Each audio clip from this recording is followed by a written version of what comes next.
Badan Narkotika Nasional atau BNN RI mengamankan 60,19 kg narkoba dari 11 kasus pada periode awal Januari tahun 2025. Hal tersebut dilakukan bersama BNN Provinsi, Kementerian Imigrasi dan Pemasyarakatan, serta Direktorat Jenderal Bea Cukai Kementerian Keuangan.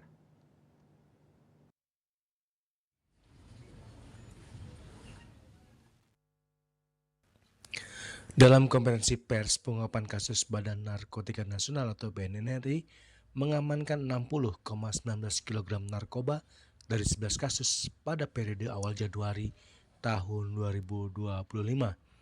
Hal tersebut dilakukan bersama BNN Provinsi, Kementerian Imigrasi dan Pemasyarakatan, serta Direktorat Jenderal Bea Cukai Kementerian Keuangan.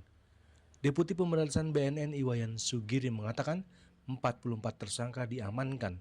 Menurutnya puluhan ribu orang berhasil diselamatkan dari penyalahgunaan barang haram tersebut.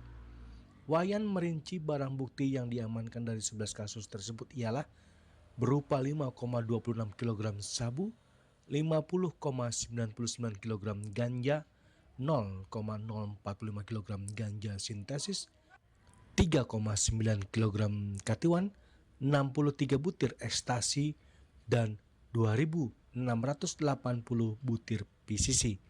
Ia juga menambahkan dari 44 tersangka diantaranya terdapat warga binaan pemasyarakatan dan petugas rumah tahanan yang ditangkap. Ada pula warga negara Thailand yang berupaya menyelundupkan narkotika jenis sabu melalui dubur. Sedetailnya ada untuk di LKN-nya di interdiksi ada 2 tadi dengan 7 TSK, 2 warga negara Thailand, 1 negara warga Nigeria, 2 WNI aman, 2 WNI dari warga binaan lapas yang ada di Cipinang dan di Salemba. Barang buktinya ada sabu 827 gram, katinon 389 gram.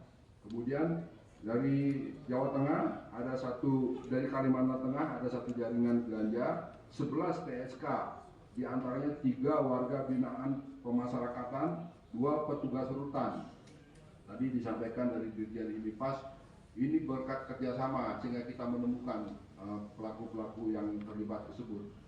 Kemudian untuk di Jawa Tengah ada 6 tersangka, sabu ada 37 gram, kemudian ganja ada 45, ekstasi ada 62 butir, dan psikotropika ada 236 butir. Atas pengungkapan tersebut kita bisa menyelamatkan 39.000 dari potensi penyalahgunaan narkotika. Semua pelaku kita akan kenakan pasal 114, 132, 112, Undang-Undang Nomor 35 Tahun 2009 tentang narkotika, tentunya dengan ancaman pidana mati. Selanjutnya kami... Lebih lanjut, Wayan menuturkan pengungkapan kasus tersebut merupakan komitmen BNN bersama institusi penegak hukum dalam pemberantasan narkotika di Indonesia.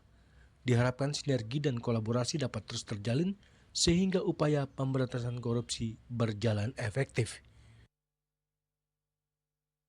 Dari Jakarta, Julius Suharto dan Ketut Sumadiasa melaporkan.